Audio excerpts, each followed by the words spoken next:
Good morning, dear students. Today we are going to discuss very important topic, which is Wheatstone Bridge principle. Okay. Firstly, you should know what is the meaning of Wheatstone Bridge. Okay. Then we will discuss Wheatstone Bridge principle. Okay.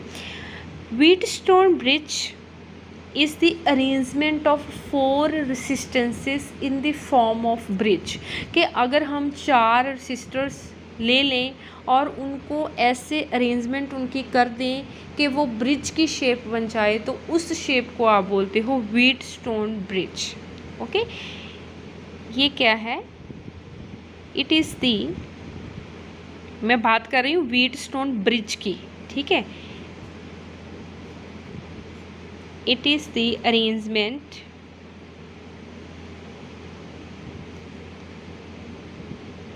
of four resistors in the form of bridge. इसका काम क्या होता है इस bridge का कि अगर आपने जो चार रेसिस्टर्स लगाए हैं उन चारों में से आपको तीन की वैल्यू पता है तो फोर्थ वाली जो अननोन रेसिस्टेंस है वो आप निकाल सकते हो। Okay, so you can write it is used to measure unknown resistance in terms of other three resistances।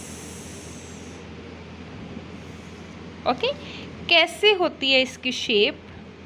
मैं बनाती हूँ अभी डायग्राम। ऐसे करके फोर रेसिस्टर जो है लगे होते हैं व्हीटस्टोन ब्रिज में, ठीक है। इन चारों में से तीन की वैल्यू आपको पता होगी, फोर्थ की वैल्यू आप निकाल सकते हैं। इसको मैं पावर सप्लाई देती हूँ। यहाँ पे मैंने एक की लगा दी, K2 बोल देती हूँ क्योंकि मैंने एक की और लगानी है, ठीक है। ये ब्रिज की फॉर्म में हो गई चारों रेसिस्टर। जो ऊपर वाले P, Q, R and S, जो ऊपर वाले रेसिस्टर है ना P एंड Q बच्चों, इनको हम बोलते हैं आर्म रेसिस्टेंसेस। इनकी जो वैल्यू है वो हमें पता होती है। R की वैल्यू भी आपको पता होगी, वो आपने सेट करनी होती है। आपको पता होगी कि मैंने कितनी सेट करी है। और S जो है वो अननोन रेसिस्टेंस है। ओके, और यहाँ पे आपने लगाना है एक गैल्वेनोमीटर। गैल्वेनोमीटर क्या होता है? एक करंट सेंसिटिव डिवाइस होती है। यहाँ पे भी की लगानी है, की K1। इसको मैं नेम दे देती हूँ ABCD। करंट कैसे जाएगा? पॉजिटिव टर्मिनल से नेगेटिव टर्मिनल की ओर। अगर मैं करंट को देखूं तो यहाँ से जा रहा है, ए पॉइंट पे करंट की डिवीज़न हो जाएगी। मान लीजिए यहाँ तक करंट गया I1, जो बाकी बचा, बाकी कितना बचा? I माइनस I1, वो इधर चला गया आर के क्रॉस। ऐसे ही करके जो I1 करंट ऊपर जाएगा, इसका कुछ पार्ट गैल्वेनोमीटर में जाएगा। जो पार्ट गैल्वेनोमीटर में जाएगा आप उसको IG लिख लेना।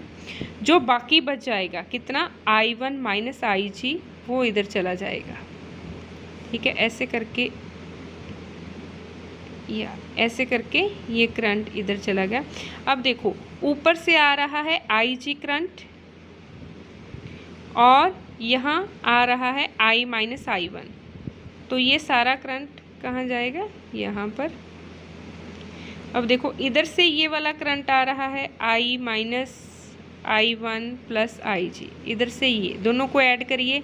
I1 प्लस का है, माइनस का cancel, IG plus minus cancel, तो ओनली I करंट यहाँ तक जाएगा। Okay students, this is the diagram of Wheatstone bridge. Now we have discussed about Wheatstone bridge. It is the arrangement of four resistors in the form of bridge, and you can calculate, you can measure the fourth resistance in the terms of other three resistances, right? This is the diagram of Wheatstone bridge. Now comes to our main topic which is Wheatstone bridge principle। कि Wheatstone bridge principle क्या होता है? ये पता क्या होता है कि अगर Wheatstone bridge बैलेंस्ड हो, बैलेंस्ड बोलने का मतलब कि गैल्वेनोमीटर कोई भी डिफ्लेक्शन शो नहीं कर रहा, इसके क्रॉस कोई भी करंट नहीं जा रहा, उस कंडीशन को हम बोलेंगे कि ये Wheatstone bridge जो है वो बैलेंस्ड है। अगर ये बैलेंस्ड होगा तो उस केस में क्या होगा कि जो रेशो होगी P/Q वो इक्वल होगी R/S के। तो इस प्रिंसिपल की स्टेटमेंट क्या बन गई? Wheatstone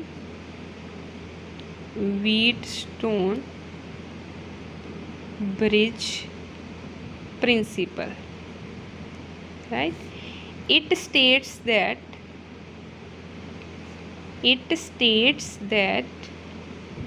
if bridge is balanced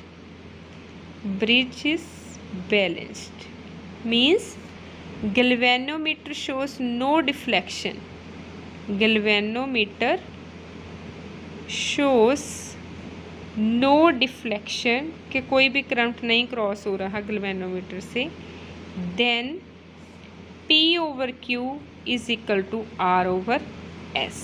This is the mathematical statement of Wheatstone bridge principle। अब देखो ये इसके इक्वल हो गया। अगर आपको P की वैल्यू पता है, Q की वैल्यू पता है, R की वैल्यू पता है, तो आप अननोन रेजिस्टेंस जो है उसकी वैल्यू ईजिली निकाल सकते हो। That's why in the beginning I have said that this is used to measure unknown, fourth unknown resistance. Okay, ये तो थी डेफिनेशन, राइट। अब हम इसका प्रूफ भी करेंगे। ये वाली जो स्टेटमेंट है ना, इसका हम प्रूफ करेंगे इस डायग्राम से by applying Kirchhoff's second law. कैसे? देखो मैं करती हूँ अप्लाई यहाँ पे कि अगर मैं इस लूप पे किरचॉफ्स सेकेंड लॉ लगाऊँ, इस लूप पे, कौन सी लूप पे? ABDA, ठीक है। According to loop law in ABDA। देखो ऐसे करके मैं गई, ये रेसिस्टर है, इसमें कौन सा करंट पास हो रहा है? I1। उसी डायरेक्शन में लूप जा रही है जिस डायरेक्शन में करंट, तो यहाँ पे आएगा I1P। फिर इधर देखिए G के क्रॉस कौन सा करंट जा रहा है? IG। फिर मैं ऐसे करके गई इधर, तो देखो लूप की डायरेक्शन अपोजिट है करंट की डायरेक्शन से, तो यहाँ पे आएगा नेगेटिव साइन, -I R किसके इक्वल होगा? 0 के, क्योंकि EMF तो कोई है ही नहीं इस लूप में, ठीक है। अब मैं अप्लाई करूँगी लूप लॉ इस वाले लूप में इन BCDB। इस लूप में देखो करंट की डायरेक्शन लूप की डायरेक्शन के अकॉर्डिंग ही है, तो यहाँ पे आएगा पॉजिटिव I -IGQ। फिर ऐसे करके ये अपोजिट है, देखो लूप ऐसे जा रही, करंट ऊपर की ओर है, तो यहाँ पे आएगा नेगेटिव I -I1 + IG, यहाँ पे S। और फिर मैं इधर जाऊँगी, करंट की डायरेक्शन नीचे को है, लूप ऊपर को है, तो फिर इसका आएगा नेगेटिव -IGG = 0, राइट। ये मैंने अप्लाई कर दिया। अब देखो हमने बोला था कि जब ब्रिज बैलेंस्ड हो, ब्रिज बैलेंस का मतलब गैल्वेनोमीटर कोई भी डिफ्लेक्शन शो नहीं कर रहा, जिसका मतलब होता है करंट जो है वो 0 है, तो IG को आपने 0 पुट कर देना है। IG को क्या लिख दो? 0। अब देखो यहाँ पे तो सेम रहेगा I1P, IG 0, ये वाला एक्सप्रेशन जाएगा, फिर आ जाएगा I -I1 R = 0। सेकंड में देखो IG 0 हो जाएगा, तो I1Q, यहाँ पे IG 0, तो रह जाएगा I -I1 S, ये 0 हो जाएगा सारा का सारा = 0।